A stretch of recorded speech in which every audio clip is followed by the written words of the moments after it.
Tangerines, good. I like that all this food for some reason ends up at my table, which is good. It's tactical. And you know what? Thanks. I'm going to give them back to the... Let's make it like a magnetic field. They always close in on themselves. Yes, go back to where they came from. Good, good, good. Shania. All right, let's get started. It's been a while since we saw each other because of the carnival thingy. So I think it would be nice if today we started with just a little bit of summary, just to get all the notation back in order so everybody knows where we are. Can imagine that you did not spend all your carnival doing electrodynamics. Note I say all of your carnival because I'm sure you did some, I hope, one hopes. So I propose that we start with a little bit of that. And the bigger goal for today is to really finalize the rewriting of electrodynamics purely in fully relativistic terms. We have done a lot of pre-work, right? We showed where the relativity is.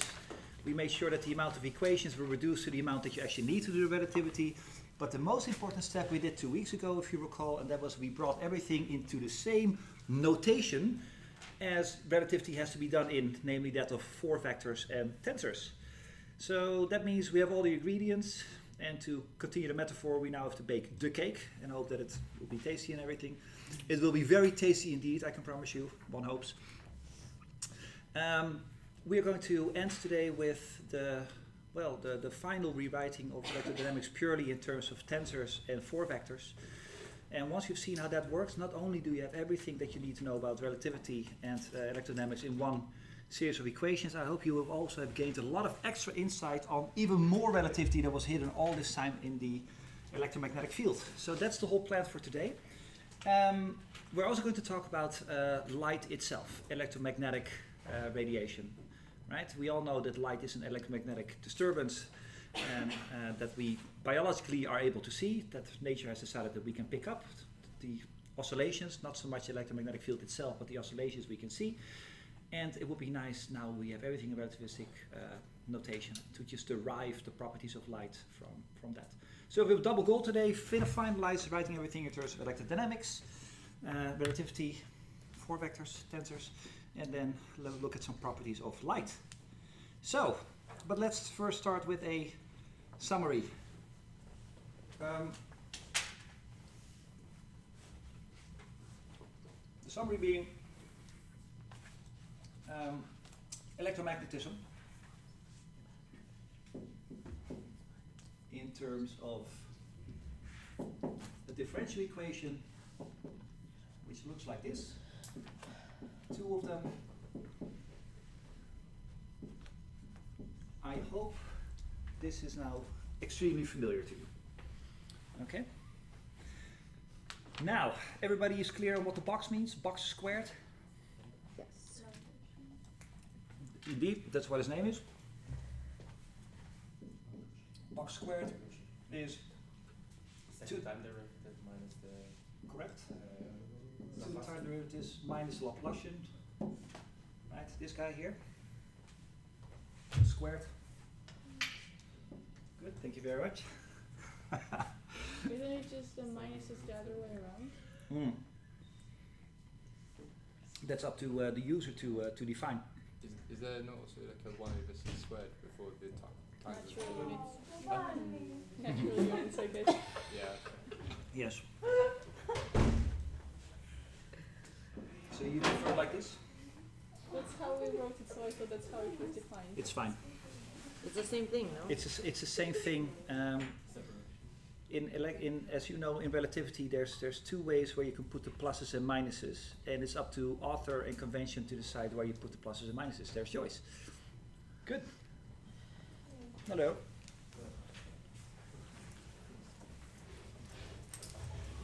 I'll give everybody a moment to get settled.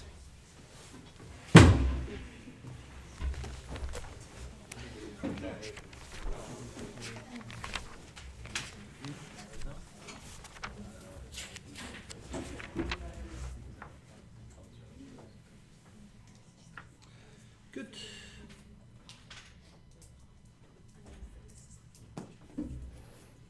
Everybody all settled in? Okay. That's the Lambertian.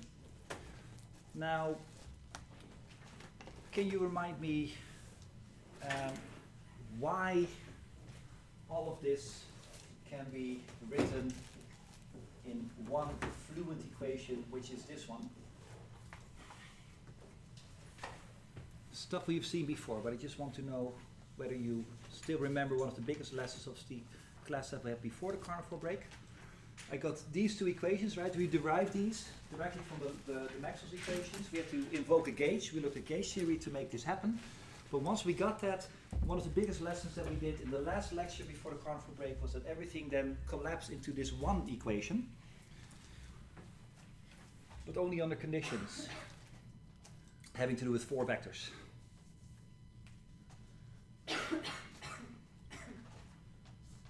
And these mu indices indicated there are actually four.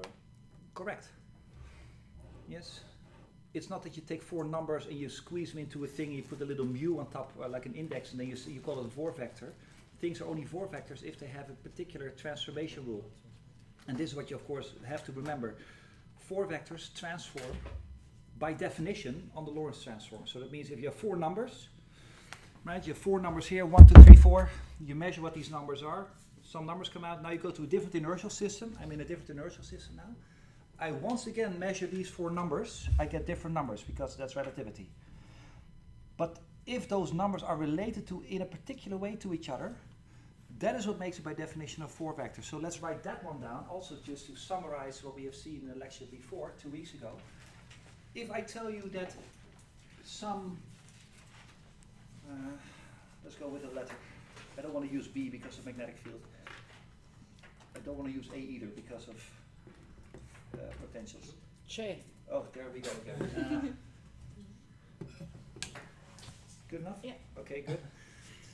So here's a thing, and I put an index on top, so I say it's a shorthand way of writing four numbers. So if this indeed is a four vector, this J mu, what property should it have if by definition? Invariant on the Lorentz transformation. Is it invariant? Was the same. Oh, it certainly isn't. Isn't. No. I mean, here's an example of a four vector. Time in a three spatial, or the duration and three spatial distances. Now those certainly are not the same if you go to another inertial system, right? Lorentz contraction, time dilation. Yet it is a four vector. I mean, you're close though. Yes, the word invariant will come up in a moment, but If you apply Lorentz transformation on it, then you can see how this vector would look, four vector would look like in some other person's inertial reference frame. that's correct. Mm. The idea is this. If you measure those four numbers J in some coordinate system X, and you go to some other guy's coordinate system, so you end up in X mu, then by just your basic special relativity, then usually four numbers will change value. So if it's a four vector if you go from one inertial system to the other inertial system, then Ch mu will turn into, well, some other four numbers in the prime coordinate system. And what I'm going to write down now is, by definition, the four vectorness of the thing is.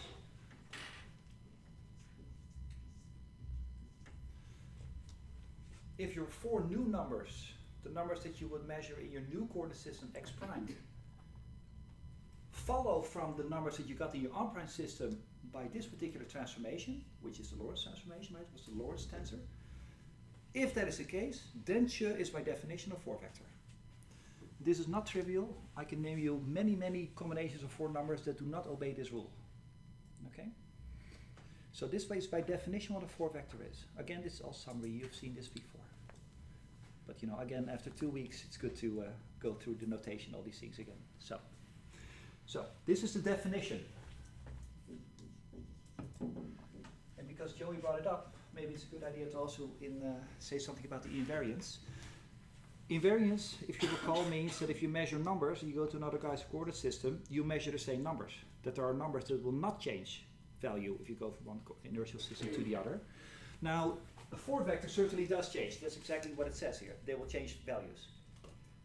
Yet 4 vectors do lead to a statement about invariance. Was one of the most important statements that we derived, we proved this, before we went to carnival break. That you can apply to something invariant and it will still be invariant after. You have to be more specific, Okay. more clear. The double contraction with the Maastricht Tensor. Correct. Two random two different 4 vectors will always be invariant. That is absolutely correct.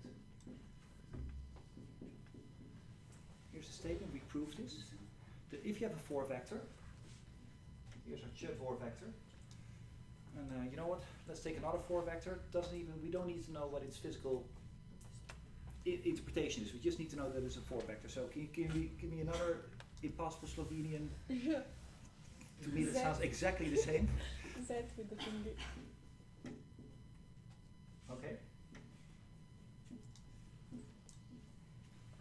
You notice this is a double contraction, and what we proved before the carnival break was that if you know that both of these, the je and the ch, I'm guessing is how you pronounce it.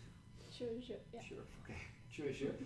That if both of them obey this rule, then this particular combination will be invariant no matter what. And the basic benefit of this fact is that if you start with a theory, could be particle physics, could be solid state physics, could be astrophysics, where you have to take into account relativity, then you're usually in a sucky situation because all your numbers constantly will change from one inertial system to the other. So it is very handy if you have numbers that will not change. In fact, it will be super handy if in some way you can write your theory such that it is only expressed in numbers that will not change, because then that means that the equation can be used in all inertial systems, right? An equation in physics has very little, well, it has meaning, but it has very little practical usability if you're only allowed to apply it in one particular coordinate system and not in all the 5 million other ones. So it's very nice to write everything in terms of invariant numbers, and this is the way to do it. If you can write your theory in terms of invariant statements, or in other words, as double contractions of your two 4 vectors with the Minkowski tensor, then the result will be an invariant theory. Now, since we're doing this little summary of 4 vectors anyway, let's name a couple of 4 vectors. There's many more, but maybe just as a series of examples. You tell me some examples from a couple of weeks ago. Things that you know are 4 vectors. Energy momentum. Energy and momentum, yes.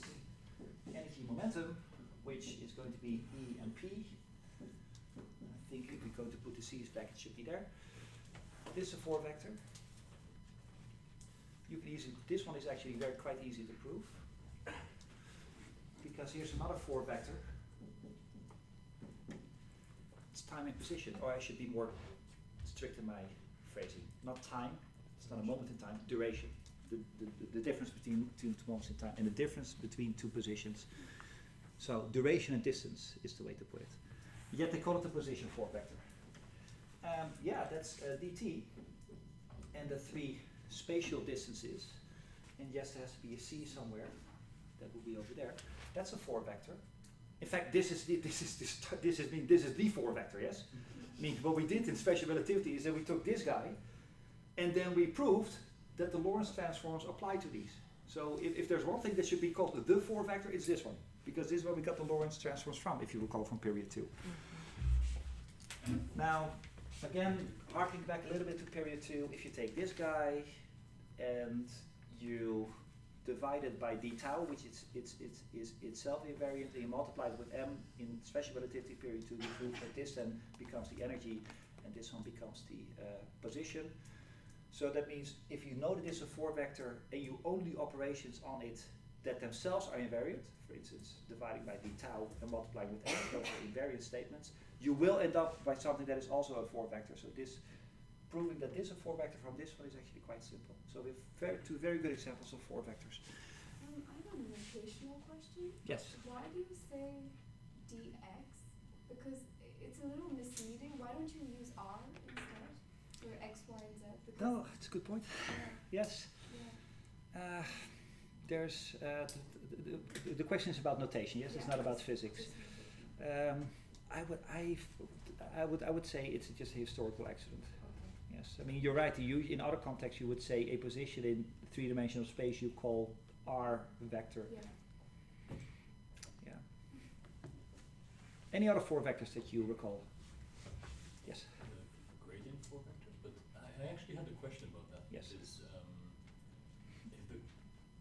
we had a question in electromag that the gradient is the gradient of vector because it works like it behaves like a vector, but it's not a vector. So is the gradient for vector also a vector thing that behaves like a vector but that is not a vector? I'm not fully understanding the question. I mean, So So the because vector? basically the gradient you have, so the differential of x hat, yes. and so plus the 3. So basically that could be a sort of vector. It works like a vector in some sorts. And it's the same about gradient for vector. No? Like you have also, but you have dt. Oh, I see. So is it just an operator or is it actually a vector? No, I understand the question now. It is an operator because the thing itself does not have any direction. The thing only has meaning if you apply to something else. In that sense, it really is an operator. But if one means by the word vector or four vector its transformation properties, then it is indeed a four vector. Right? So what we're talking about is a slight semantic difference between one context in which the word vector is used and the other one. If one means in a particular context a vector is a series of numbers that point into a certain direction, then the gradient is not a vector, because the thing doesn't point; it only operates on something. In that sense, it's not. But if and again, it's a semantic issue. But if you have a context in which vectorness is defined by how it transforms under corner transformations, then it ticks all the boxes. So it's sort of it's a vector in its transformation properties, but not in its being. But actually, there is a good example again, because the derivative actually is a four vector. Now, we were in some pains proving this before the carnival break. Hated myself, but I was on the bike home and I said, Jesus, this little thingy. So I will show you in the tutorial, yes, how that works. But you should see this. There's a little subtlety that Shania actually brought up in the tutorial before the thing, namely the difference between covariant and contravariant four vectors. Now, it's not imperative that you know the difference, but because it was brought up and it sort of hangs around this gradient four vector, I sent all of you on a Aleum a little written document where I explain the difference. Now, I want to stress that you don't need to know what the difference is, but if you want to have a little bit more in-depth insight of what is meant by contravariant and covariant four vectors, you can read it over there, including the mathematical proofs, right? It's 3 or 4 pages of my handwriting, and the handwriting might be a bigger problem than the amount of pages. It's actually quite straightforward. So I will tell you what it is now. If you don't want to absorb this because you don't want to be bothered with the difference, you can ignore what I'm going to say now. But there's 2 types of four vectors, really. You see, I have my 4 numbers here, and now I go to a different inertial system and I measure the numbers again, then the numbers have changed. And if these 4 numbers together formed a 4 vector, then that means I can get my new numbers from my old numbers by a Lorentz transform. Yes.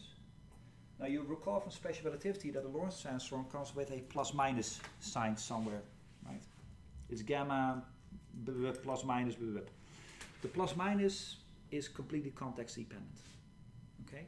Let's say it was a plus in our particular context. Now, if I have my 4 numbers here, I go to a different inertial system, then all these numbers change according to a Lorentz transform with the plus sign. Okay? Suppose I have another set of 4 numbers over here, and I measure those numbers. Then I move to the same new inertial system as I did just a second ago, and I find that these other 4 numbers also change according to the Lorentz transform, but now with the minus sign. So you have 2 sets of 4 numbers. Both of them follow the transformation property of the Lorentz transform. It's just one of them chooses the plus sign of the Lorentz transform and the other one chooses the minus. So you could also say one of them goes along with the Lorentz transform, and the other one goes exactly against it. One goes co, and the other goes contra. That's the difference there. Both of them have the right transformation property. Both go with Lorentz transform, which is one of them goes with a plus and one of them goes with a minus. Now, to make that distinction in context, people give them different names: covariant and contravariant four vectors. Again, if this is too much for you or just not that important, you can really safely ignore it. But I will make the following statement: if the index is up, then they mean a covariant four vector. If it so happens that the index is down, so I have the same energy momentum four vector but now with a p down, then that's a covariant one. Now you can ask the question, well, okay, but if I know the contravariant version and I want to know the covariant version, how do I get from these four numbers to these four numbers? Well, I sort of already told you, because one of them transforms using the Lorentz transforms, the other one using the opposite Lorentz transforms. And what you can prove, I'm not going to do it here, this is why I sent you the document. In that document, I prove to you that if you know the contravariant version of the four vector and you want to know the covariant version, the only thing you have to do is take the contravariant version, yes, and make a contraction with the Minkowski tensor. This is a statement. You have to go through the mathematics to see how this works. It's not difficult mathematics, but I don't think it's very important to go through it now. It's in the document that I sent you. So again, one more time, I have two sets of numbers here. One of them transforms with a Lorentz transform with a plus sign, the other one with a minus sign. If you want to turn the plus sign numbers into the minus sign numbers, the only thing what we have to do is make a contraction with the Minkowski tensor.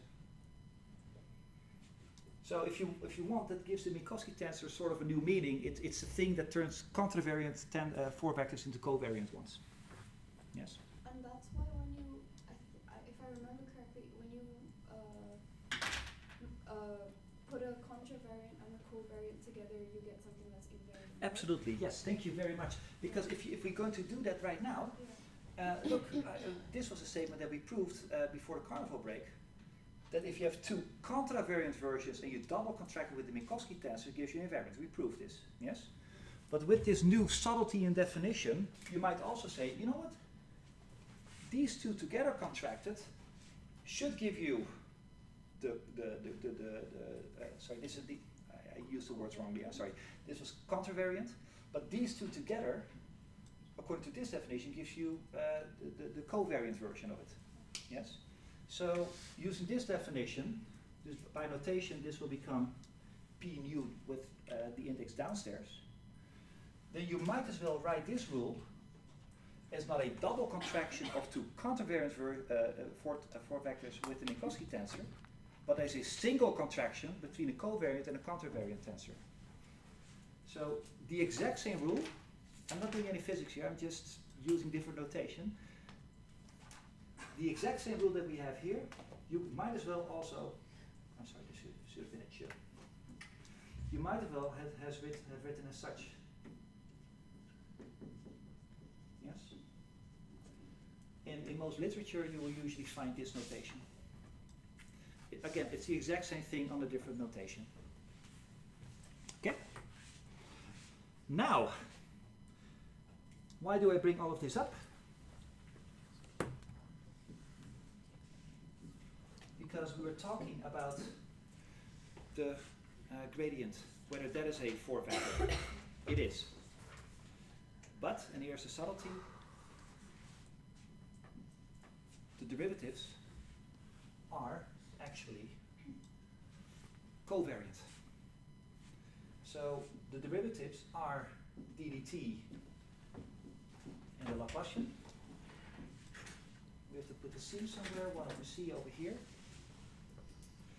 And I will show you in the tutorial, because we didn't manage to do it before the carnival break, so I'm going to show you in the tutorial that this particular combination is a four vector, but it happens to be a covariant one and not, as the other ones, a contravariant one.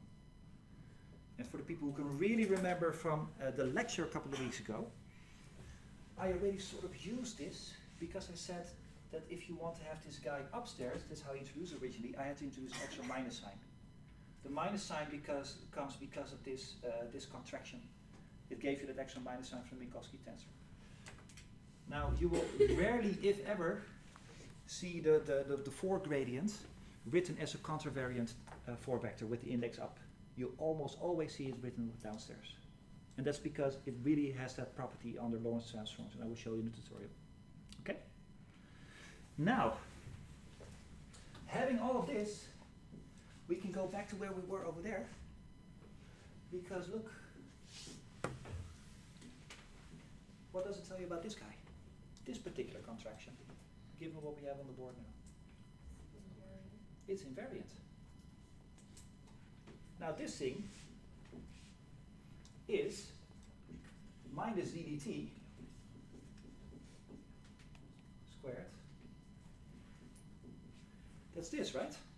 If you would actually write out this contraction, you would get this. But this combination we know as the Lambertian.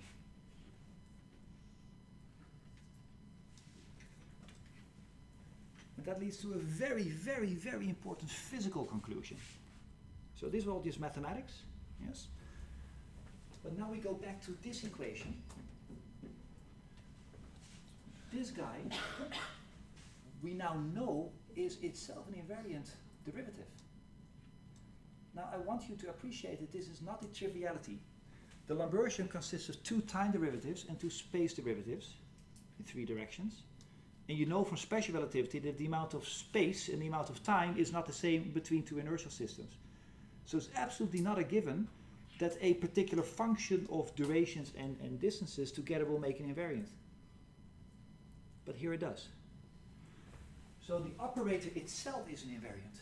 Now you tell me, so that's a mathematical statement. What does it mean physically? Everything we put in the last couple of weeks into this one equation, what does it tell you that this guy, the operator itself, is an invariant? Has a physical interpretation. That the results will then hold in all inertial reference frames? The results? Well, A mu is an operator, it's a 4 vector, Yes. it's invariant, and then you apply Oh, this is invariant? A mu is not invariant.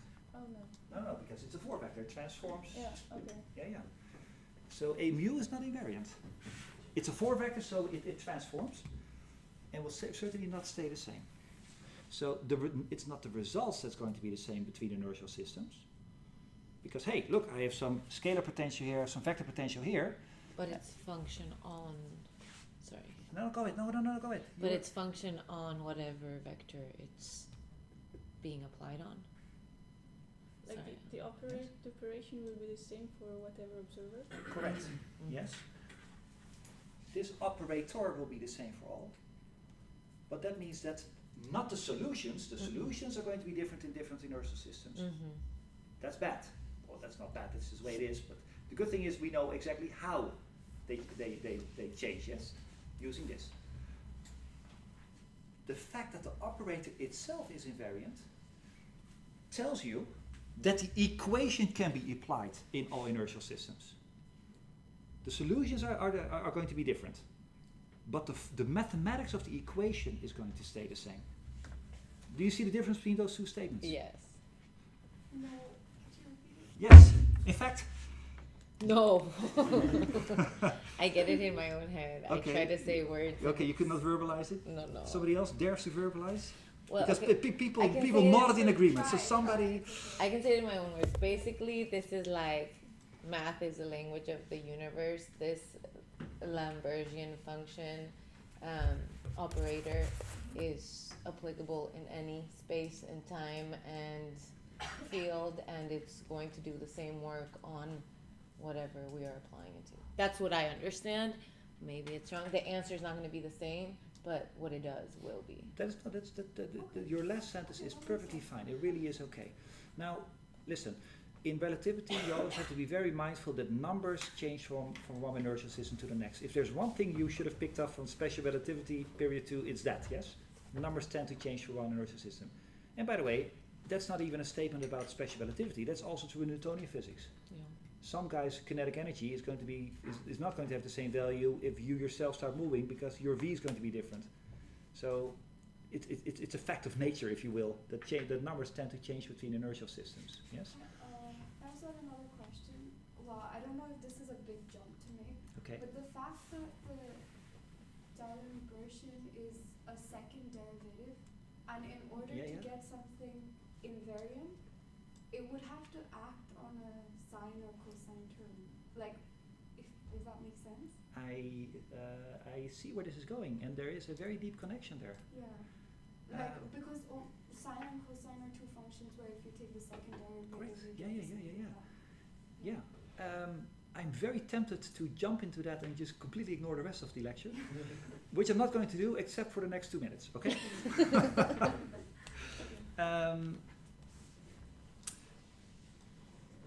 Or an exponential, but then that's related to Yes, but it will be complex exponential, Yeah. and complex exponentials can be by Euler's law be written as the sum of sines and cosines. It's really the same solution ultimately.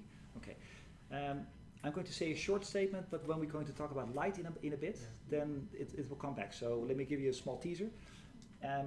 Yes, there is a deep connection with sines and cosines, because indeed, if you recall from your your basic calculus, if you have a second order differential equation, and it happens to be turned into a form where it says, I'm looking for a function where its second derivative plus the function itself should give you 0, then basic calculus tells you there's only two solutions that obey this, sine and cosine. Okay? I will show you in a moment that this equation actually can be turned into exactly that form, which means that all solutions, if you want, can be written as sines and cosines. And because it's a linear differential equation, that means the sum of these is also going to be a solution. And we have a name for this in calculus, that any solution written as a sum of sines and cosines, that's called a Fourier transform. So what you're talking about now, what you sort of see at the horizon here, is that the second derivatives that are hidden in here allows the solution to be sines and cosines, and the sum of these should then also be a solution because it's a linear differential equation. And that's the basis of Fourier analysis. So I think you started your question by saying, oh, it might be a little bit too far or too far-fetched. It's actually not. This is a very deep connection. But would that also mean that in order for something to be invariant, it would have to be a rotation? No, I wouldn't make that statement. No, and that's because almost all functions can be written as sines and cosines, even if the total outcome of that sum itself does not have any rotational properties anymore.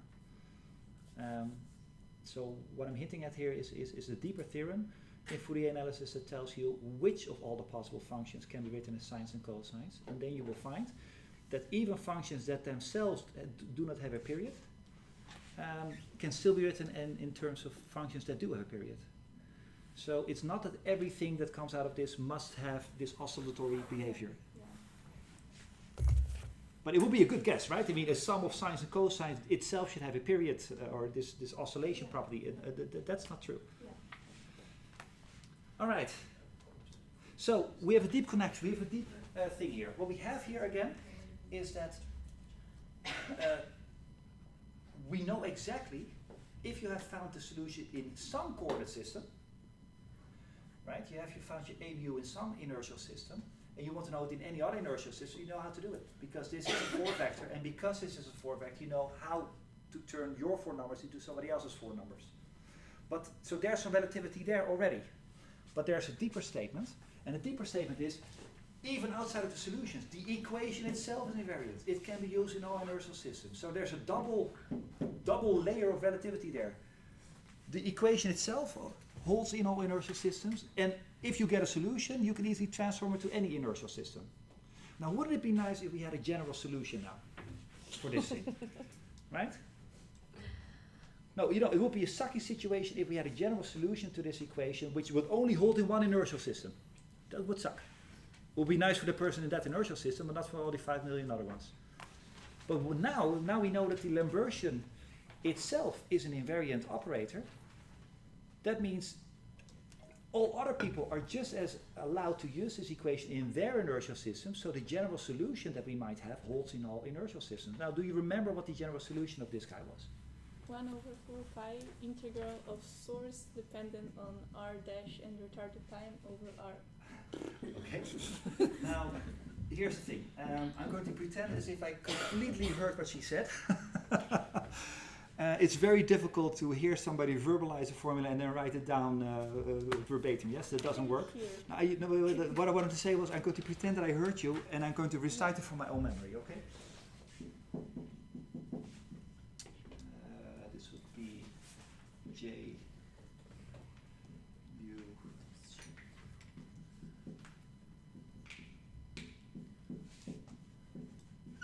Is that it?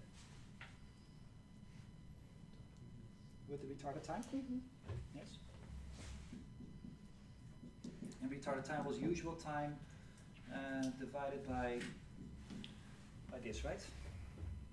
Okay, good. So I can hardly give you any more relativity than this. The equation is relativistic, is invariant, so it holds in all inertial systems, and once you have a solution, you also know how to transform that into different inertial systems. So it's super, super, super relativistic. And note that we never put this in.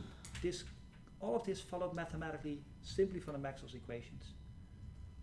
There was never a point where I said, oh, I'm going to write it such because I want to make it relativistic. I never put any physics in. The only thing that I did was I changed notation in such a way that it agreed with relativity, and then all relativity naturally comes pouring out. Okay? So that's beautiful. Yeah, at some point when we were trying to prove that we can choose these gauges, then we said that there must exist some integral with some functions and they had derivatives. Yes. Does this can play like any role that if those functions are not continuous? Oh, I love this question. I'm going to paraphrase your question. At some point, in order for us to start from the Maxwell effect, Benedict was here before giving his electromagnetism course. I put a nice summary over here. It's not like that. It's not dynamics. It's just statics.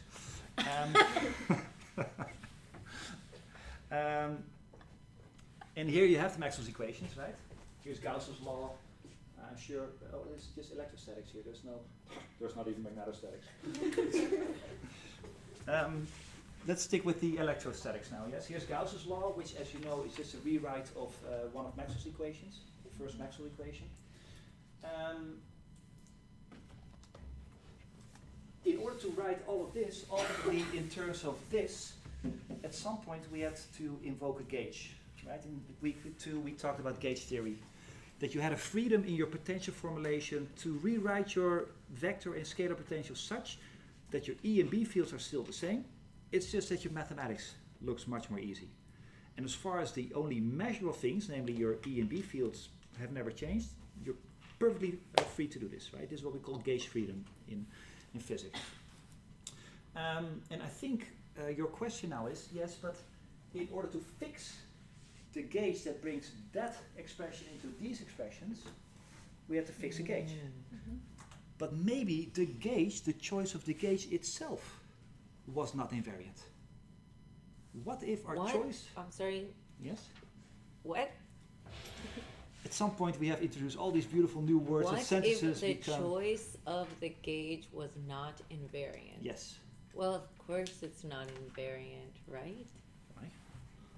Because it's you picking it, therefore you're not invariant, therefore the picking of that gauge isn't invariant. No, I mean, let's be very clear on what I mean when I make that statement. Okay, yes? sorry. What I'm I mean sorry. is, well, you don't have to apologize. It's just that these are subtle, slippery words that we have to be very careful that we use them right. Okay. So what I mean is this: we've picked a gauge. Do you remember what the gauge was, by the way? Might as well put it right there. It had a name, was a Lorentz gauge. But do you remember what it was? That's how you should do your lambda, yes. And this is, you mean how we rewrote A and phi? Was it something like this? There was a gauge that we chose. It was divergence of A equals time derivative of phi, but I'm not sure if there was 1 over c. Yeah, it was minus 1 over c squared. Yeah. Okay, so the gauge that we chose was this one. Should be equal to this, right? With a c somewhere. And the minus sign. minus sign over here as well? That's correct, yes, thank you. This is what we did. And it's divergent. Now, this statement, yes, this was the gauge that we had to choose. If you recall from a couple of weeks ago, what we had was, if we wrote everything in terms of potentials, it did not come out as beautiful as these two, with all this extra stuff lingering around, all these extra terms of differential equations. But then we invoke this gauge freedom, this idea that you are free to choose rewritings of A and phi such that the mathematics looks different, even though your electromagnetic fields, E and B, are still going to be the same. And what we proved is that if you would choose your gauge in such a way that your phi, your A fields, obey this relationship, then everything collapses into this beautiful one equation. Yes? So it's really because of a gauge. Now this is called the Lorentz gauge. There you go. And I'm thinking that this was your question. Let's go back to your question. And if it's not, then I'm going to make it a question now. This gauge, well, it depends. Well, there's a time in there. And hey, there is a... you see where this is going, yeah? Okay. You can just bring it to the other side and you have the, Yes, is it? the derivative one. Okay, good. Okay, so let me go there in a moment, okay?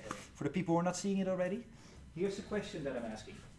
In order to make this, in order to make all of that collapse beautifully into this one that looks so simple, and we know the general solution to, we have to pick a gauge. But if you look at the gauge condition, what this gauge should look like, you see some time derivatives and some space derivatives, and hey, time and space derivatives individually are certainly not invariant. So it could very well be that this particular choice for gauge works in one particular inertial system and does not hold in any other. That's what I meant when I said that the gauge condition is not invariant. Okay? If that is the case, if it is the case that this particular condition that makes everything collapse into this and therefore you have this general solution, if this particular condition only holds in one inertial system, your outcome can only hold in one inertial system, and then my big conclusion that all of this is beautifully invariant doesn't work anymore. So it would really help if we can prove that the gauge condition itself, the Lorentz gauge, itself is an invariant statement. Now, Jort, do you have an idea? Well, if you bring the divergence of A to the other side, you get, You get this, yes? And it's the derivative four-vector and the potential The sign four-vector. is still minus. Yeah, Yes. it should be minus in the middle, right? Or Sorry. or you should- there should be. Yeah, you just did it minus and it's okay. or this one, right? Yeah. This works, okay. So what is your statement now? So we rewrote the Lorentz gauge? And we can write it as the contraction of the time. Correct. Of the Because, derivative. look, this guy and that guy together, the phi and the A form a four vector, we proved this. But the dt and the divergence themselves form a covariant four vector.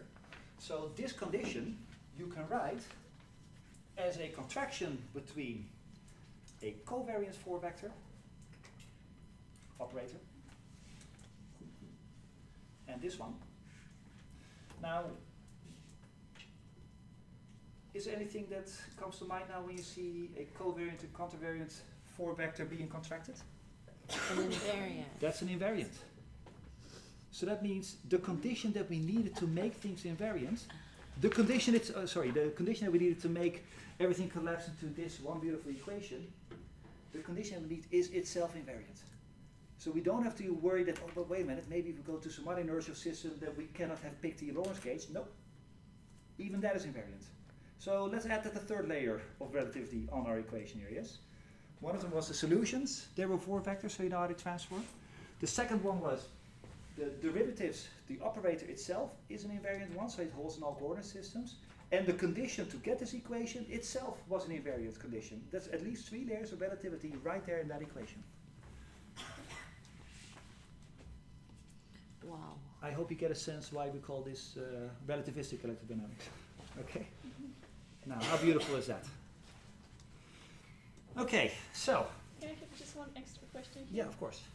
Here, well, if you try to then actually calculate the lambda, so to find this gauge, Oh, yes.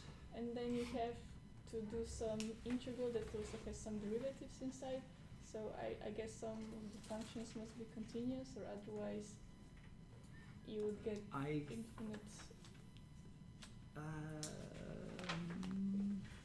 Because if you do the calculation and then you find what actually lambda should be, the expression, it's an integral and it includes one time derivative and one divergence. Yes. So are we then restricting ourselves somehow that our function must be continuous? I think the answer is yes. I think it means that lambda has to be chosen as a continuous function. Yeah. Yes. Not lambda itself, but No, I'm sorry. yeah, what's inside. Yes, I think that's correct. Yes. Is that a physical restriction? Will it really restrict us? Do you think? I don't know. That's what I was asking. I don't think so, because the thing that you have to do, the thing within the lambda is an expression of the a and phi that did not obey the Lorentz gauge, right? The lambda is the integral of the phi and a that did not obey the Lorentz gauge. At the moment that you say that these functions are not continuous, you have a problem, because from these functions a and phi that do not obey the Lorentz gauge, you should get your E and B fields by derivatives. Yeah, okay. Yeah. And if you say that it's not continuous, you are saying that E and B fields have infinite spikes, which is unphysical. Yeah. So there you go. Good. Okay, so having done all this, let's start with a little bit of light, right? We promise we're going to do two things today. One of them, we're going to continue this series of steps into the final formulation in terms of electrodynamics. We'll do that after the break. This is going to introduce something that is called the Maxwell stress tensor. People who've done particle physics must have seen it in Jaco's Lagrangian. It's a big F mu nu for the people who are familiar. I'm going to introduce it after the break. But first, let's talk briefly about light. So, we're all super convinced now that this really is the equation to go with, yes? We've derived it. We've seen this 3 layers of relativity in there. We know its general solution. We know everything that there is to know about that thing. Beautiful. Now, let's solve the solution. Let's solve the equation. We've already done it here, but this is in case there is charge or current around. Let's solve it again in case there's no charges and current around. So we're going to take this equation. If there is a charge or a current, we know the solution is this one. But let's solve it in case there is none of that in any vicinity. So what am I talking about? Here. Here's empty space. I want to know how much vector and scalar potential is in empty space, given that there's nothing to make it. Now, what would your intuition say? How much scalar and vector potential is there in empty space, given nothing produced it? Well, it can be a leftover from Big Bang. Sure, okay.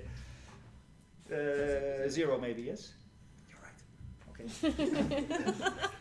But intuition-wise, you might say it's probably 0 because nothing produced it, and okay. Which is a solution. Look, I'm going to write down this equation, and I'm going to remove everything that could have ever made the electromagnetic field. So I'm just going to say no charge, no current, so that all of these is 0. So what I have now is 4 equations. I hope you're not surprised about this, yes? Mu means that there's 4 types of this. I have 4 equations now.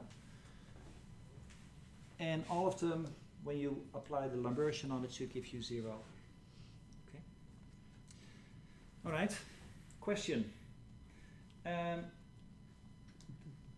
Does the intuitive solution that a mu then itself is 0, does it solve the differential equation? Yeah, the Lambertian is just fancy invariant way of writing a couple of derivatives. Well, if you have 0, you take a couple of derivatives. The answer is going to be 0. By the way, any constant number will do. Yes. And by the way, any linear function will do as well because you have to take 2 derivatives. So there's a's and phi's there that give you solutions, even if it's not 0. You can already sort of feel this coming. But I'm going to make a more general statement. I'm going to say the following, and it's up to you to prove this in the tutorial. I'm going to give you the solution, and in the tutorial you can prove this for yourself. This is not the statement, by the way. Okay? This is a very trivial statement.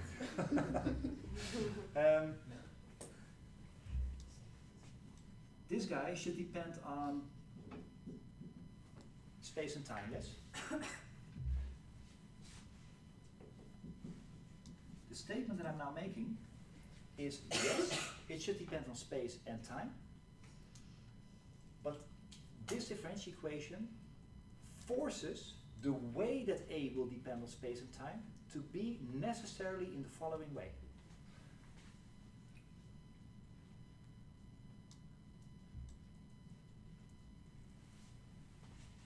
This.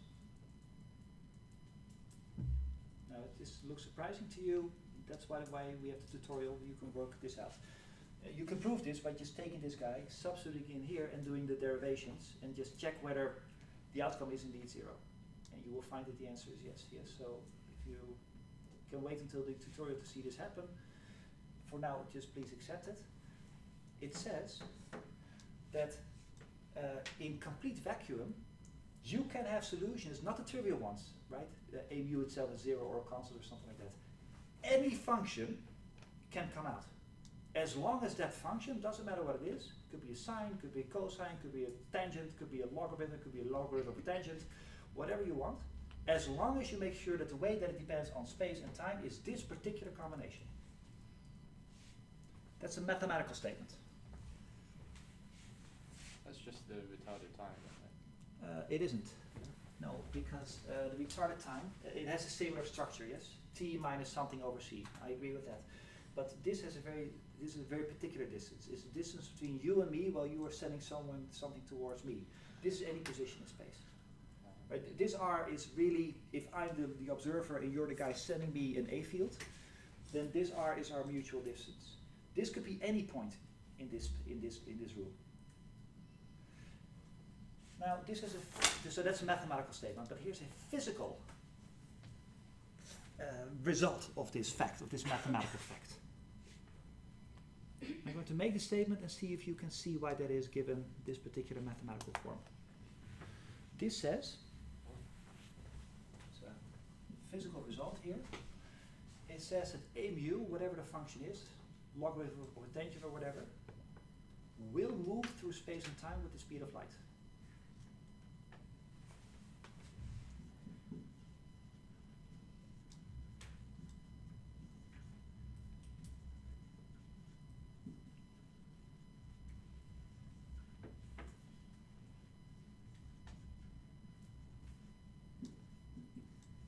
Anybody idea how I can conclude this? Based solely and only on the way that the argument of the function is structured. It's true, it's not a question, it's a fact. But can you see this from just this mathematical fact alone? That A should depend on space and time in that particular way, and that's enough to conclude physically that whatever A is, it will move through space and time with the speed of light.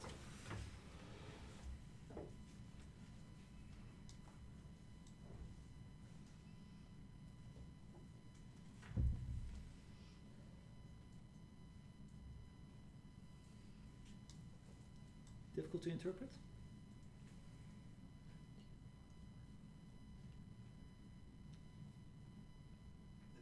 The thing is, isn't the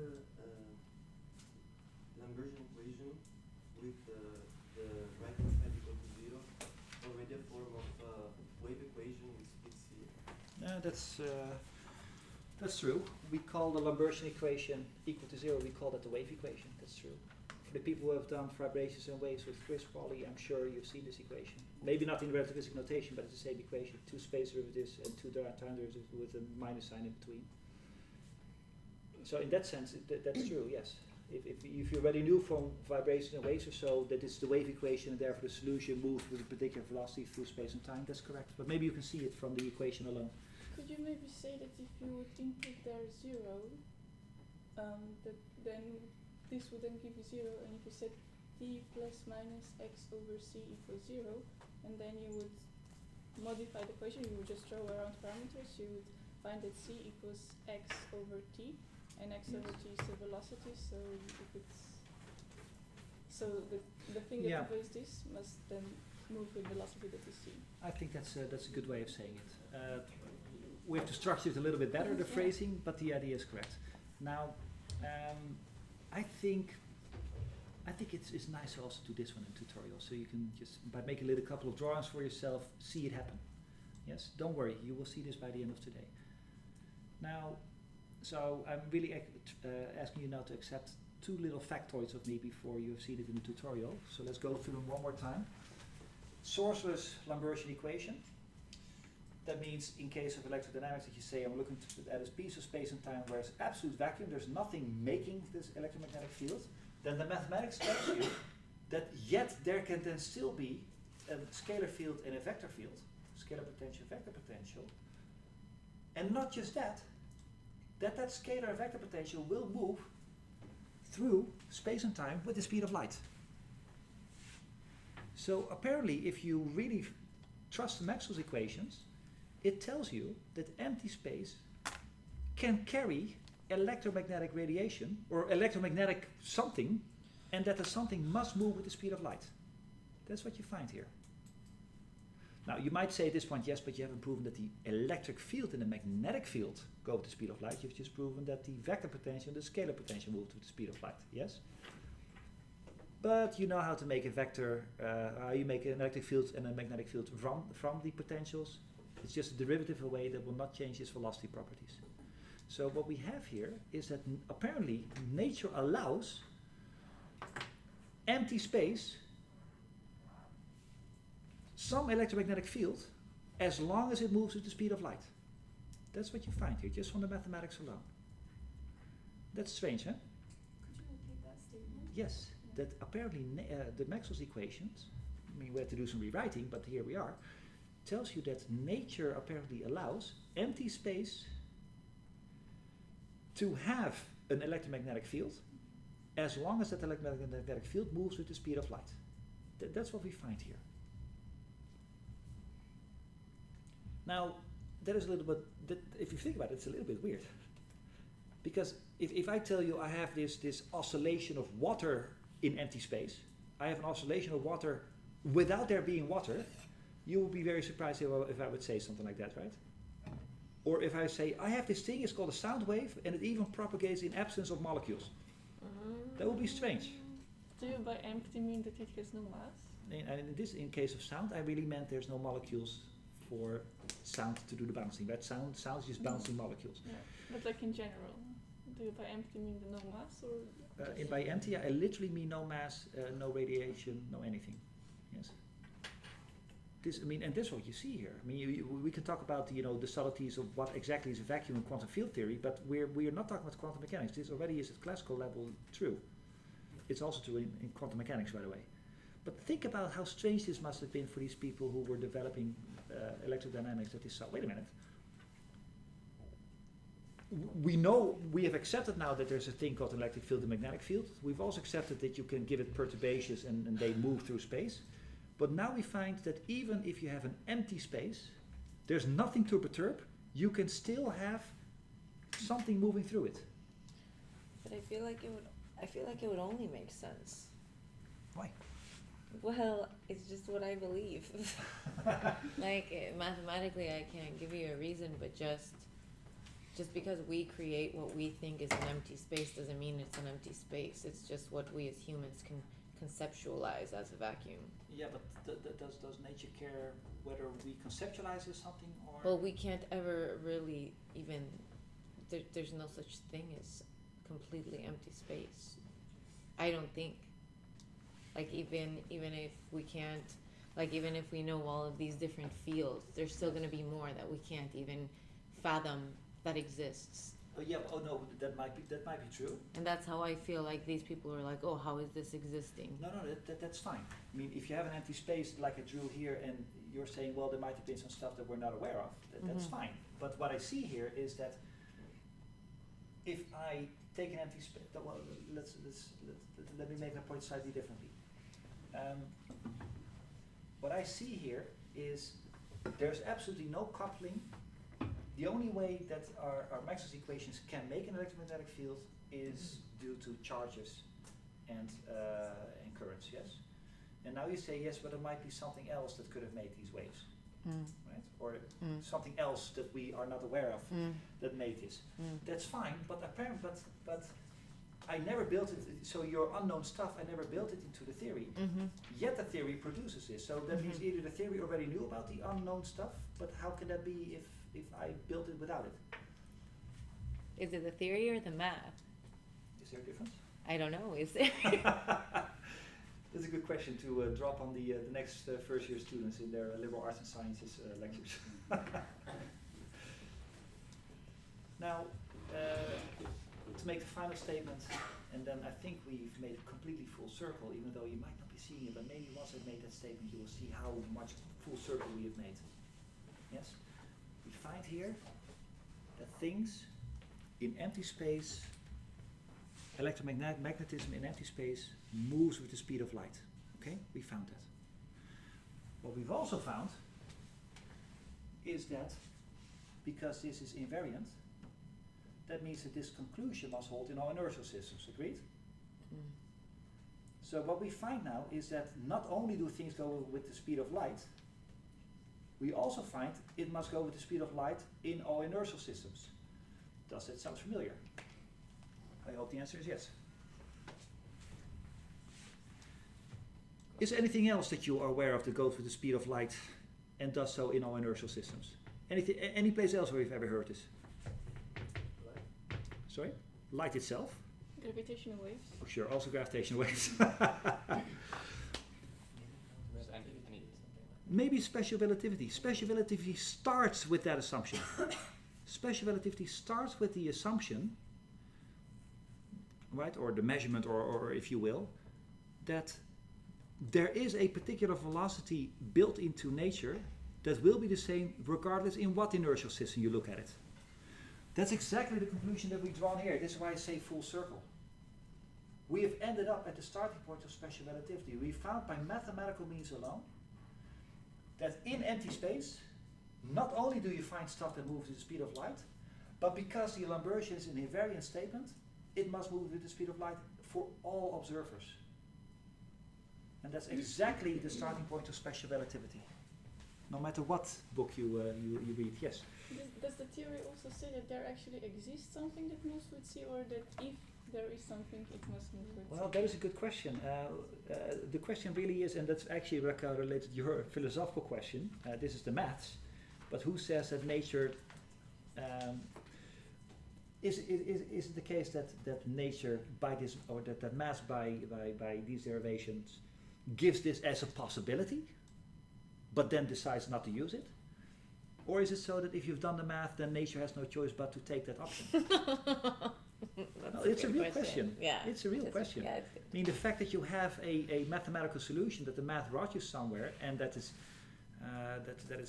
mathematically sound, it's not by itself a proof that nature actually chooses that option. And there are examples in physics where the mathematics has predicted something that nature simply did not choose to follow. So no, I don't think this actually proves that it's there, but what it does tell you, if once you have measured one of these things existing, then the math will tell you that it must be true in all inertial systems. So the only thing you have to do is pick up one light ray, and then we know that the starting point of special relativity is true. So let's pick up a light ray. Yep, there we go. There's one right now. And then this takes over. So we really have made full circle now. We took the Maxwell's equations, went through all the math, and there we go. We find that the speed of light, the invariance of the speed of light, is not a empirical result, as typical narratives of special relativity tell you, right? Oh, when people measure and saw the speed of light is the same for all. No, it's a mathematical result. This was true even if you had not measured it before. So did Einstein get to this point and then think of special Yes. relativity? If you read the original article by Einstein where he introduced the special relativity for his first time, it's in German, but the English translation is On the Electrodynamics of Moving Body, note the title. He starts in his first paragraph, in his introduction paragraph, he says there are a couple of things in electrodynamics that seems to indicate that the speed of light has the same value. He was only vaguely aware of the measurements that were also being done at the same time. For him, the starting point, the assumption that the speed of light is an invariant, came from his mathematical machineries that we are redoing now. The experimental thing for him was just an added bonus. It also happened to be measured. In fact, there is a funny story, a funny anecdote, and then we'll go to break. But there is a funny anecdote about Einstein. That when people Michelson and Morley were doing these measurements on the speed of light being invariant, right? You know this story with the interferometers. That at first Michelson and Morley made some measurement error, and then they reported, there is a difference between the speed of light.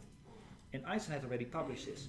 And then somebody came to Einstein and said, hey, did you know that Michelson and Morley have actually measured that your theory must be incorrect? Your starting point of your theory is incorrect. And Einstein said, that'll go away. And because he was so convinced that just from electrodynamics alone that this should be the case. And if you think about it, that was not arrogance, I think. Because if Michelson and Morley would have indeed measured a non-invariant speed of light, it did not only mean that Einstein's theory, special relativity, was incorrect, it meant that all of electrodynamics was incorrect, all of the Maxwell's equations. So when he said, that will go away with better measurements, it's not because he was too arrogant to think my special relativity must be true, but simply he was, in his mind, he said, well, we have 50 years of electrodynamics that we know is true. And was he sure that it's light that has this velocity? Now that is of course a good question. It only says that if something moves with that, and then it's up to experiment to tell you that it was light. By the way, he was right, by the way, because when Michelson and Morley then improved their measurements, they found actually that indeed they made a measurement error and then did it better, and then it turned out to be exactly as Einstein predicted. So Einstein got this not from experiments, he got it from electrodynamics alone. Okay, so let's have a break. After break, let's introduce the Maxwell Tensor.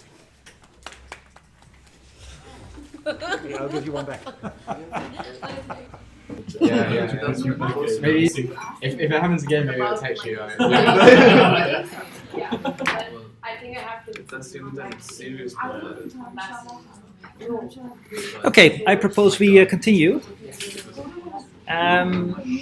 You might have noticed that I switched laptop because this one is almost out of battery. We have really gotten full circle now.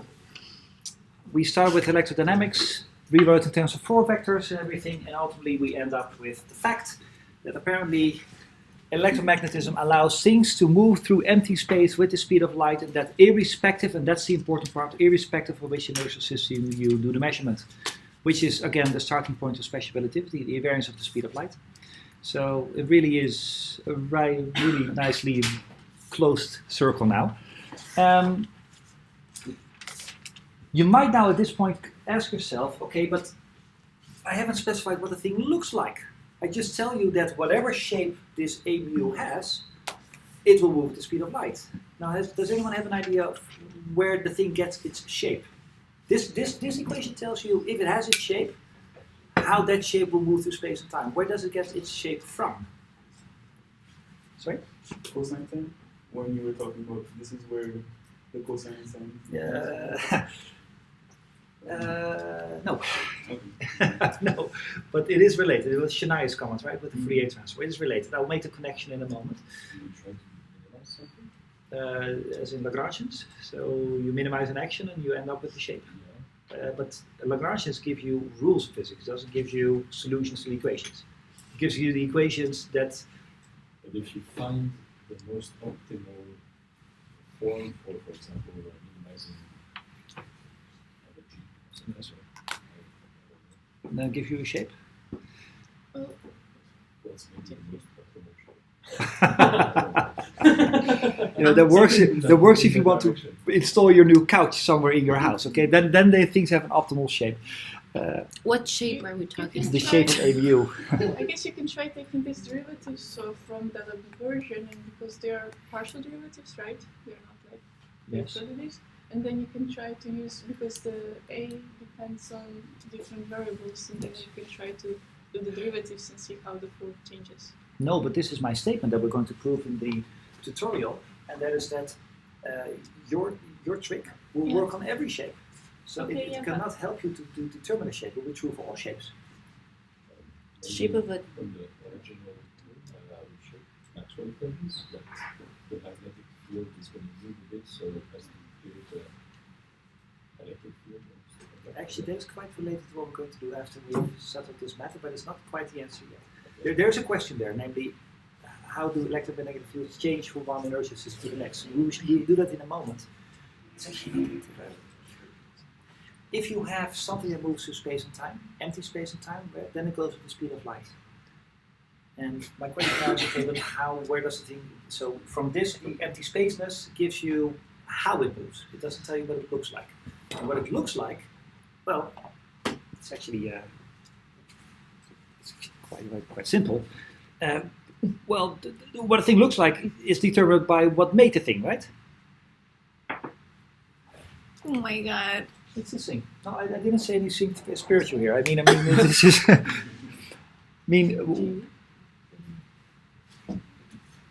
This equation, right? Suppose that over here-ish, I have something that made an electromagnetic field. Yes. Now, the thing that made it over here, that thing must have had some charge or current. Okay. So, if you're going to find out what that electromagnetic thingy looks like over here, then you're going to need this equation.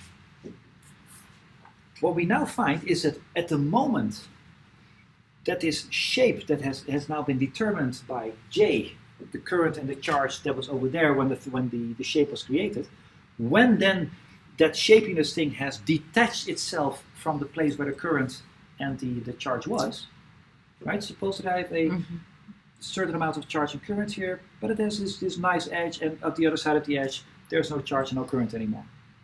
That means that within that boundary, this equation holds. Outside the boundary, this equation holds, right? This equation holds where there's charge and currents.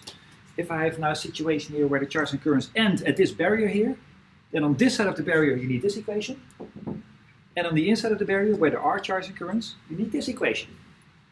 So what do you do in practice is you calculate within the volume of space where there are charges and currents what the thing will look like. Then J will determine via its general solution here what A will look like. And if you're not interested what that shape that you now have created, how that will move on the other side of the barrier when there is no charge and currents anymore, how to move through empty space, then you use this one. So it's this equation that determines the shape of your thing, and this will tell you, this one here will tell you how that shape, once detached from the charge and currents, will then move through the universe from that moment on. So if you don't have a J, you don't have a shape. Well, that is actually the thing that Alica was sort of mumbling when I was asking, can you make, what would this look like? She said, well, maybe from the Big Bang itself. Because the situation that I'm now describing to you, this methodology that you first calculate what the shape will look like at the location of the source, the charge and currents, and once you have the shape, then this one tells you how it moves through space, once it has detached from the charges and the currents. What if you have a universe that never had any charge and currents to begin with? Then this has always and everywhere been zero.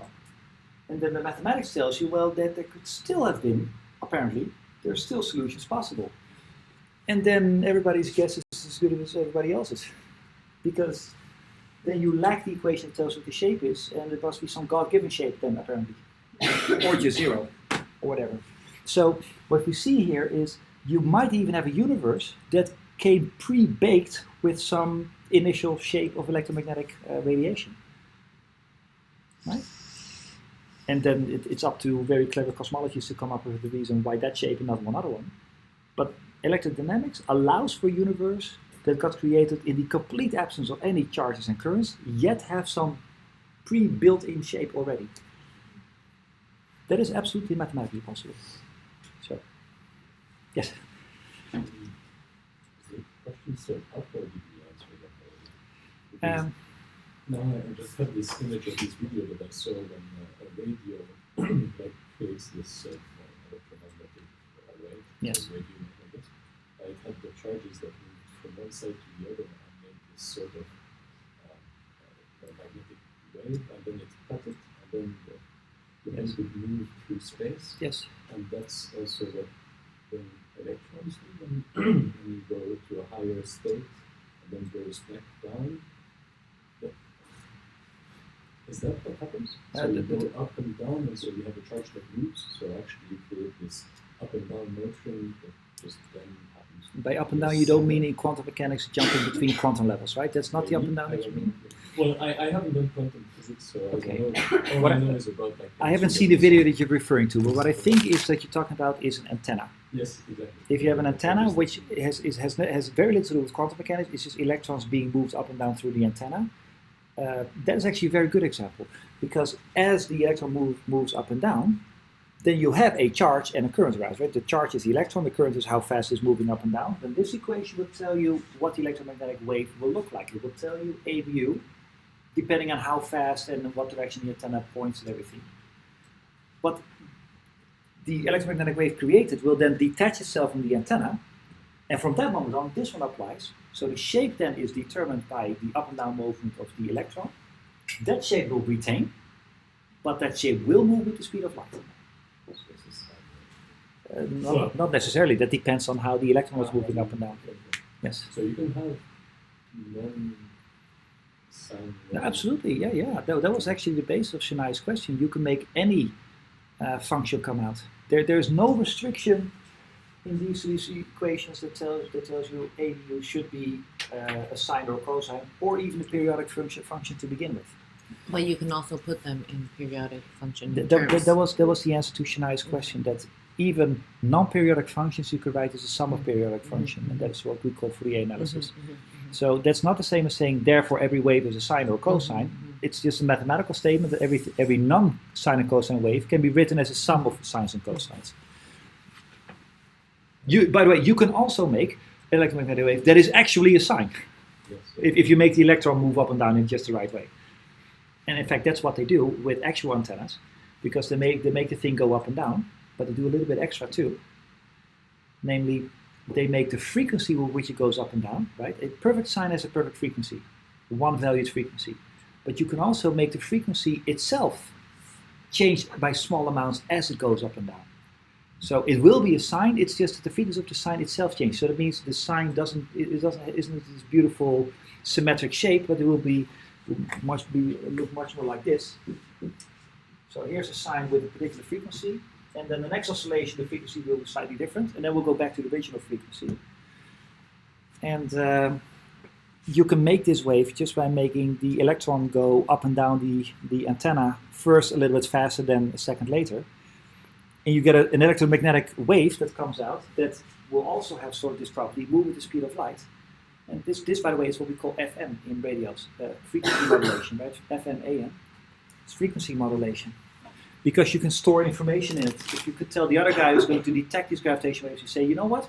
If I make the intermittent frequency 10% smaller instead of 50%, then I mean the letter A. But if you make it 20% smaller, I mean the letter B. And if you have this key with each other, you can just send information like music. That's what we call FM radio. They send information by deliberately not sending perfect sine waves, but by having small modulations in the frequency and then having determined between sender and receiver how the frequency modulation should be turned back into sound. No, actually the electrons famously move very slow. So it's the electric field within the antenna that moves quite fast. There's actually an exercise somewhere in the book, I don't know where it is, but where you can calculate, it might even actually be an antenna, but I think they do it for a general piece of material, where you can show that the change in the electric field moves with the speed of light, or close to the speed of light, depending on medium, even though the electrons themselves move, I think it literally with a snail pace, like a centimeter per hour or something like that. How do AM? It's the same trick. AM, that's the other way that you can send information using a sine wave. That's where you don't modify the frequency, but the amplitude. So the first oscillation has a slightly bigger amplitude than the next one. That's what we call AM. So you store the information in the changing of the amplitude, not the information in changing of the frequency. Is the frequency of the electron moving, does it correspond to the frequency of radio waves in general? Yes. That's why it's so slow? Yes. There is a direct connection between the two. Anyway, so the final rewriting, and then the rest of our 2 weeks that we still have after this one is applications. So I'm going to keep this formula here, this one, and I'm going to do one more rewrite. Let me first tell you why we do the rewrite. Yes. Again, this equation has a nice property that itself is invariant, and it has a nice property that once you know the solution, you know exactly how to transform the solution from one inertial system to the next. If you have mu, you know by Lorentz Transform how to get some other guy's mu. Okay. But ultimately, in electrodynamics, you're much more interested, physically in your laboratory, you're much more interested in not the A field and the phi field, the potentials. Measurement-wise, you're interested in the electric field and the magnetic field. So depending on context, you might have a situation where this, although true, is just not the one that you're interested in. You want to have, again, a relativistic version of electrodynamics, but now one that is expressed in terms of electric fields and magnetic fields, no potentials. Again, this is not new physics. It's just a rewrite that in the laboratory comes in handy more than this one. Yes, if you're in the lab and you're a particle accelerator scientist and you want to know what the magnetic field of the LHC looks like as seen from the electron's inertial system, somebody should make a comment now that the electrons while accelerating not an inertial system. So please somebody make that comment. I just happened to be looking at you, but because you were so happily staring back. Nobody's making this comment. Okay. If you are a particle accelerator physicist and you have this electron, and you want to know what the electron, how the electron itself feels the magnetic field, then you need to calculate your magnetic field in terms of the new coordinate system's magnetic field, right? Right? I mean, for the electron, the world looks very different because it's moving with a high velocity, and relativity tells you that the numbers are going to change. So if for some reason you're interested in what the electron feels, magnetic field-wise, then you need to have some trick to transform your magnetic field that you switch on, stationary on the ground, to the magnetic field that the electron feels. I'm just making up some stupid example where you could use this. The point that I'm trying to make here is, we know from this how the potentials look in all coordinate systems and how you can transform into each other, but it would be nice if we had the same trick of calculating directly electric fields and magnetic fields and know how they transform from one inertial system to the next. Now, you might think at this point, we already have equations that tell you the electric field and magnetic field, namely the original Maxwell's equations that we started out with in week number 1. Now, I hope by this point you are agreeing with me that even though these equations are correct, they're not in a very nice mathematical form to do relativity in, yes? You have these 4 Maxwell's equations amounting to 8 separate scalar equations where there's a little bit of electric field stored in this one, and there's a little bit of magnetic field in that one, and the rest of the magnetic field is in the other equation. And certainly things are not written in terms of contractions. So that means the Maxwell's equations, even though they tell you electric fields and magnetic fields, they are not in any way written in a invariant relativistic notation. So what I would like to do now is I would like to get a formulation for all of electrodynamics, but now directly in terms of electric and magnetic fields, yet have it in a fully relativistic notation. Now, fully relativistic notation, I hope to you, has now become equivalent to saying in a contraction notation. Yes, contractions make sure that whatever comes out is going to look the same for all inertial systems. So I'm going to give you the solution. I'm going to tell you what that formulation is. Lisa, I need a marker. I already took all of mine. Oh my God, why do I leave these things? A blue one, okay. Here's the thing. I'm going to introduce a new thing. This one. It's a tensor. We call this the Maxwell tensor, or if you want to be complete about it, it's called the Maxwell stress tensor. Now, as you can see, it has 2 indices. So it's certainly not a 4-vector. It's 4-vector-ish, maybe. Right? The 4-vector has 1 index, up or down. This one has 2. And for now, if you're making notes of this, you can call this a tensor. For people going to the general relativity, I will tell you exactly what the mathematical definition of a tensor is. For us right now, it's just a name, okay? There's mathematics behind this that we're not going to need, so I'm going to drop it. And people who are going to need it are going to tell you exactly the definition of a tensor in general relativity. So here's a tensor. It's defined. No physics there, it's just a definition. It's defined. It's a very particular combination of the 4 gradient in its contravariant form and the 4 potential. This is the definition of the thing. Okay? Now, why would somebody make such a strange definition? I will show you. Why would somebody make this particular combination and assign any physical meaning to it? This will follow now.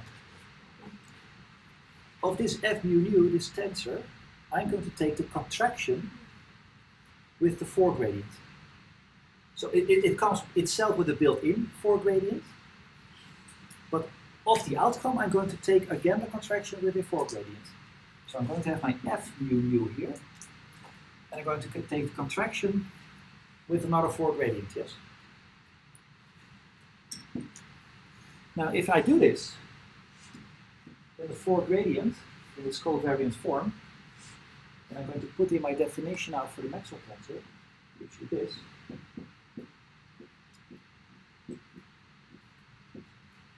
Gives us that. Or if you write out the derivatives, you get this.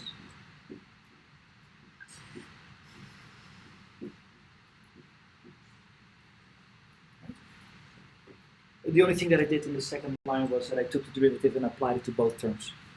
I did a small extra step, that I took this derivative inside that derivative. But for derivatives, that's okay. You can switch derivatives.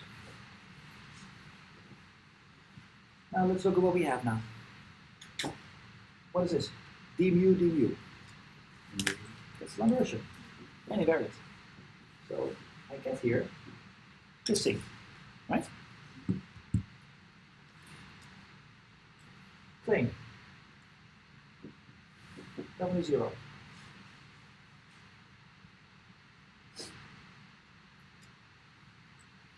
If you can see why, life is very good.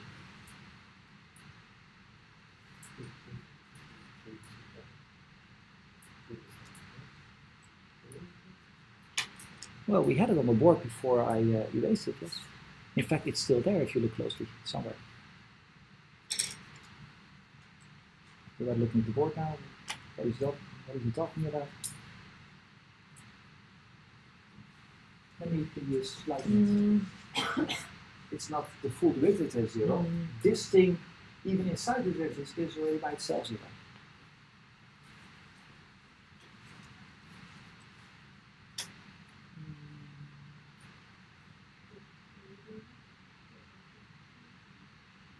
Now let's write it out. Let's just write this out. That's the Lorentz. Okay. It's the Lorentz gauge. Right? This was the Lorentz gauge. And George, you yourself told me, I think, before the break, that this can be written itself as a contraction, namely this contraction. And we proved from the fact that it can be written as a contraction to begin with, that therefore the Lorentz gauge itself is true in all inertial systems, right? That was the third layer of relativity in that equation. So by Lorentz gauge, you can make this 0, even if it wasn't. And we proved in a tutorial a couple of weeks ago that the Lorentz gauge can always be chosen. Good. So that means this new strange thing, just give me a second. New strange thing that I defined here, this Maxwell tensor, if you take its contraction with the 4 gradient, it just gives you back Lambertian of A mu. Now, do you remember what Lambertian of A mu should be equal to from our previous work? It's still here.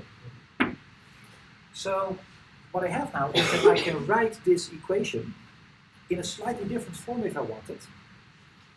Namely, not in terms of this guy. The exact same thing can be written as follows. That you take one derivative now, these are two derivatives, but you take one derivative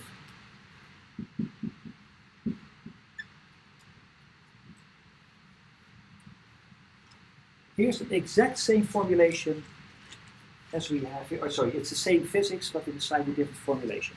Yes? So I hope by this point everybody sees I just have written down the same thing in a slightly different notation. Do you have the different letters there on the, so in the top one with the... Ooh, this should be a mu. Mu. Is that what you meant? Yeah. Yes, thank you. Yes, correct. Yeah, because the contraction means I was summing over the mu, so those do not end up in my final expression. There was the mu. Sorry for people. So I haven't done anything. I just rewrote the Maxwell's equations in the potential formulation in terms of a new thing, namely Maxwell tensor. There's a mathematical slight difference, and that is this is a second order differential equation. It has two derivatives, and we've now written it as a first order differential equation. Because one of the derivatives I secretly snuck into the definition of the Maxwell tensor. Yes? Just if you, for example, multiply something that is invariant with something that is not invariant, that ruins the invariance. Yes. And there you have invariant 0, and you are applying to something that is not invariant. Does that cause any problems? I'm not seeing where that happens. So that 0. This 0. No, yeah, but down here, yeah, this is an invariant 0, and then you're applying to something that is not invariant. Yes. Does that cause any problems? Yeah, but you're not multiplying. This is a derivative. And Yeah, derivative of 0 is going to be, if this 0 is true in all inertial systems, then the derivative is going to be 0 in all inertial systems. Yeah. Yes. Can you explain what's 1 and 0? And it's the Lorentz gauge. Yeah. We proved a couple of weeks ago that you can, so a mu is just the vector potential and the scalar potential grouped together. And we proved a couple of weeks ago that you can always choose the vector and scalar potential in such a way that they obey this rule. We proved that that's always mathematical true. And you can do this without changing the electric field and the magnetic field. But if you can always make it 0, that means that this will always be 0. And this thing is only holds because it's 0, and if something is 0 in your coordinate system, whatever derivative you take. No, there's a different, no. Because if you just apply some operator to something that is invariant, but the operator itself is not invariant, then generally you will get something invariant. No, but if you have an invariant 0, then it doesn't matter Okay, which yes. inertial But is it only because it's 0, or if it could be something else? no, every constant would have worked, as long as the constant is invariant. Okay. Yes. It has to do with the way that the derivative itself transforms. But the derivative transformed into some other guy's inertial system will still be the sum of derivatives. So if you have a constant and you take its derivative, it will be 0. If you go to some other guy's inertial system, the derivative will be replaced by two new derivatives via Lorentz Transform, but they will both still be 0. Okay, now, again, I haven't done anything, but I promised something, that is that we would write. I would give you a form of electrodynamics where everything is written in a Maxwell electric and magnetic field expression, but still be relativistic. Now, I hope you agree with me that this expression is still fully relativistic. Yes? Because it's a contraction, it's written in terms of 4 vectors, and even my Maxwell stress tensor is itself just a combination of 4 vectors. So it's still a fully relativistic expression. The nice thing about the new formulation is that I can write F mu u. By the way, how many numbers are these actually? F mu u? 16. 16, right? Because mu can be 4, mu can be 4, so if you want, you can write it as a matrix, 4x4 matrix. If I'm really puristic, I would say there should be 10 of these numbers. No, actually, there should be 12. No, there should be 10.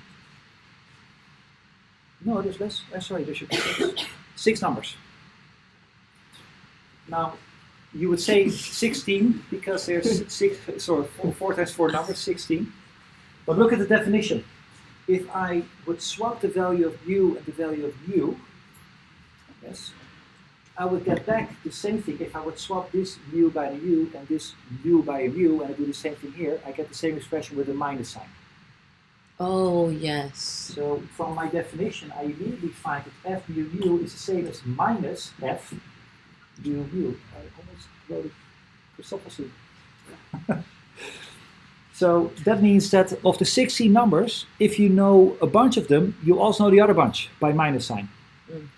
But that also leads you to another conclusion, namely that if these two numbers happen to be the same, if both mu and u are the same number, then okay, you take the same derivative from the same thing and you subtract it from each other, you get 0. So you have 16 numbers in a matrix that the diagonal ones, which are the ones with the same mu and u, are all 0. And all stuff above the 0 is just minus the stuff below the 0. And if you don't count the amount of actual free numbers, you get only 6. Now guess what also comes in 6? The electric field components and the magnetic field components. So, here's a claim. You're going to see this in the tutorial. I'm going to let you puzzle on this. Just from the definition alone, the diagonal elements should be 0. The numbers, the 6 numbers that I have over here are just minus the 6 numbers that I have over there because of what we call the anti-symmetry of the thing. But here's my claim. I had to calculate it last night in bed because I can never quite remember where the minuses are in the Maxwell Tensor. So forgive me, but here's my my notes from here.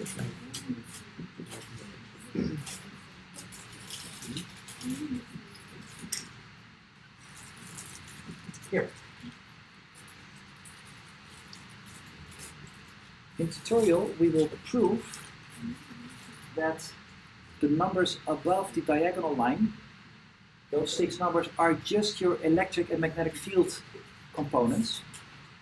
With the strange minus sign over there, there's no physics there, it's just a definitional thing. And again, I never remember these definitions, so before I went to bed last night, I just calculated it. And by anti-symmetry, you know that below the diagonal, it's just the same numbers but with minus signs, right? So if you want to put everything back in, this should be minus EX, minus EY, minus EZ, EZ minus, EY, there's one missing still, minus EX. So here, there's the full thing. So, there's a nice property here. That means everything that we had before, which was fully relativistic but in terms of potentials, we now have again in fully relativistic form because it's a nice and beautiful contraction of 4 vectors. But using this definition, completely written in terms of electric and magnetic fields. So you have all the benefits of relativity without ever having to need any potentials anymore. And that's for people who do measurements in the lab. This formulation is preferable over that one. Same physics. Just one of them is written in potentials, and the other one is written in E fields and B fields. Yes. Is F the force? No. It's the Maxwell Tensor. But it's related to a force, yes, because if you know the electric field and you multiply it with the number, the charge, you get the electric force. So it's very closely related. If you take the derivative of it, you in a sense get the force. Like how the field No. Oh. That is not true. But I thought that if you look at how the space-time metric changes, that then this would give you kind of a force, like acceleration or something like that. I'm not seeing the connection that you're making. Well, if you have just a gravitational matrix. Yeah, but that's different. Right? It's not a gravitational matrix. It happens to be a tensor as well, but it's certainly not quite the same thing. If you would have to choose between calling this a force or a potential, it's more a force than it is a potential. You don't have to take derivatives in order to get forces. Anyway, Giovanni, you had the other question, I think. Yes, actually. In fact, one student who's doing a bachelor thesis with me now is actually taking the Maxwell's equation and turning it into the general relativistic version. The one that I wrote down is the special relativistic version. So do not copy this into your general relativity course, not just yet. But it can be done. This is a stepping stone towards the general relativistic version, but that's not this one. Now, time-wise, we have exactly 1 minute. Well, So I propose that we end here. What we're going to do again in the tutorial is a couple of things. One of them was prove that this Lambertian equation in vacuum gives you that things move at the speed of light. That is one that we will prove. We will also prove, I will show you how this works, that this is a covariant 4-vector derivative. And what we're going to prove, I will leave that to you to puzzle on a little bit, is that my claim that the Maxwell tensor defined in this particular way is actually the same as one big matrix, which just has directly the electromagnetic fields in it in this particular way. And then there's going to be a little bonus, which I cannot help but tease you a little bit with. Because if I give you an electric field and a magnetic field, and I want you to tell me what it looks like to you if you're in a different inertial system. Right? Everybody sees the question? I've measured electric field and magnetic field, and I want you to tell me how it looks like to you if you're not in the same inertial system as me. Can somebody already sort of see from the fact that I wrote in a relativistic version how you can use somebody's electromagnetic fields and turn it into somebody else's electromagnetic fields? Let me tell you one thing. It's not by Lorentz Transform, because the E and B do not form a 4-vector, so you cannot use the 4-vector rule between an inertial system to get somebody's electric field and magnetic field into yours. That doesn't work. Why? Again, E and B are not 4 vectors. So this trick does not work. But we're so close because it's in relativistic form now, so we should be able to find a Lorentz type of transformation, but now for the E and B fields. it's a Lorentz Tensor. That won't work because the Lorentz tensor only works on 4 vectors. So we are going to find out today in the tutorial what is the transformation rule for E's and B's. If I tell you what E is, my EX, and I want to know what your EX is in your coordinate system, how do you find it? The same with the B's, and the same in the other directions. And we're so close because this is fully in relativistic form, so we should be able to figure this out. We know the rules of relativity, we have written it in terms of relativity. We should be able to find that dictionary between your electric fields and my magnetic fields and my electric fields and magnetic fields. So, just a little teaser, this is what we're going to do during the tutorial. But first, a break, as they say in Your language. somebody's language.